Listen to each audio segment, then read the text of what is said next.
Hey guys, welcome to Unit 10, Section 4, and this is Part 1. It's kind of like a two-part lesson because we're going to do pyramids today. And pyramids, we're going to start with surface area and then we'll make a separate video for volume. So the definition of a pyramid, it's a polygon base and a triangular lateral sides that meet at a common vertex.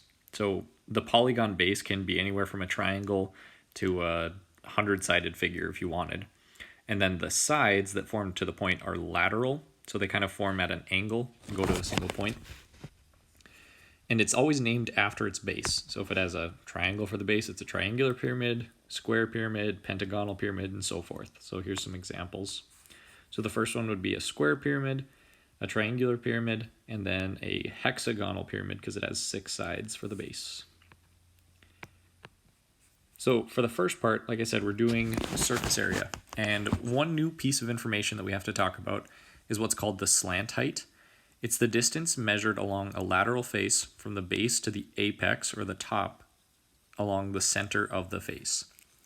So every face of this pyramid besides the base is going to be a triangle. And the triangle is the slant height is the height if we were looking at just that particular pyramid, so or that particular triangle. So like this one right here. And then the height of the pyramid itself stems from the very middle of the base to the apex, this top point right there. Now, the formula is surface area equals base area plus 1/2 base perimeter times the slant height. And we have this like italicized L to indicate slant height. All right, so first thing is let's find the base area. This is a square, so it's pretty easy to find base area because the area of a square is just side times side. So since both of the sides are 10 and 10, it's going to be 10 times 10 is 100. So that's the base area. And now the perimeter is the next part. Again, it's 10, 10, and the other sides would also be 10.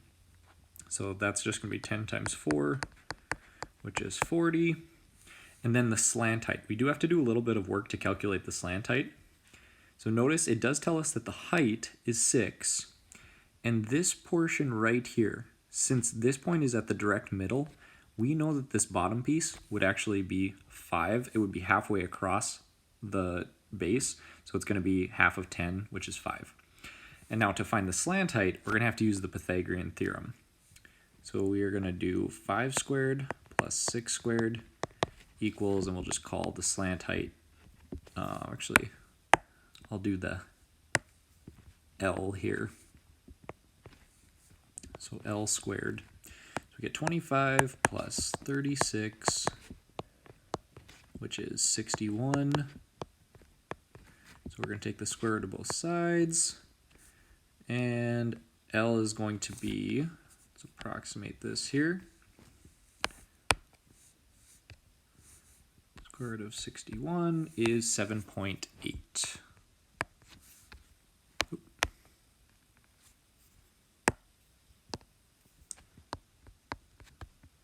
Actually, we'll do 7.81 to try and give a more accurate answer. Now we have everything that we need, so we're just going to use the formula. Surface area equals, the base area is 100 plus 1/2 times 40 times 7.81.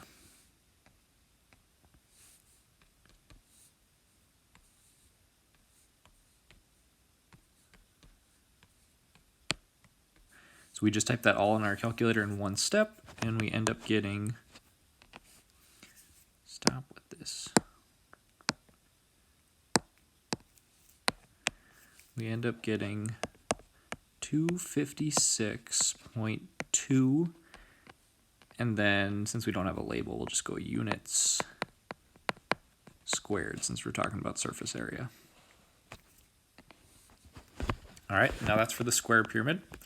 On to the next one, surface area of this pyramid. This is a triangular pyramid, and it does tell us that the base is an equilateral triangle. So all of these sides here are going to be 13, including this back side.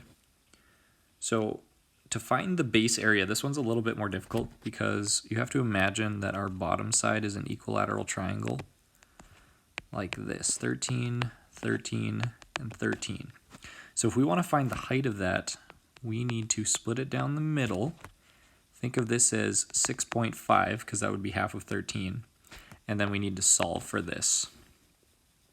And since this is an equilateral triangle, there's actually multiple ways you could do this. You could use some trig just to find that, the height of that. That would be 60 degrees. Or you can use the Pythagorean theorem, which if we did it that way, it would be 6.5 squared plus x squared equals 13 squared. And then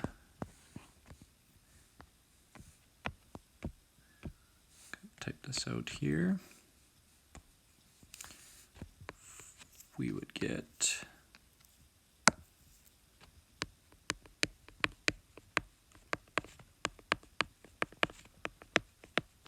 so then we're going to subtract 169 minus 42.25.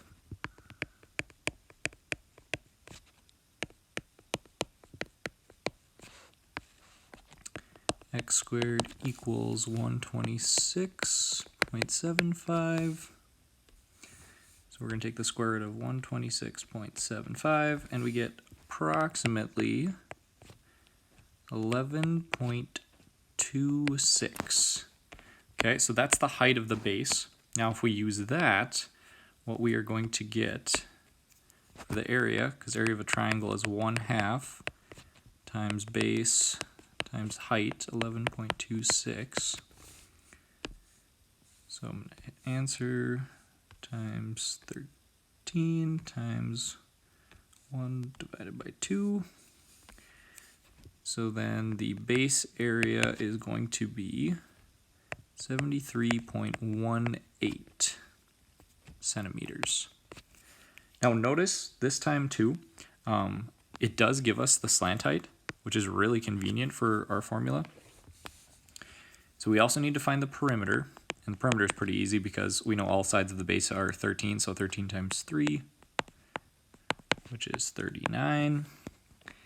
And now we have everything we need to do the formula. So surface area equals, base area is 73.18 plus 1/2 times 39 times the slant height is 11.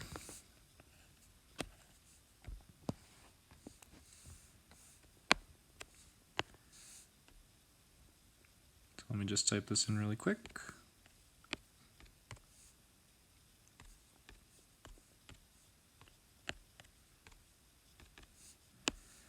And we get 287.68 centimeters squared.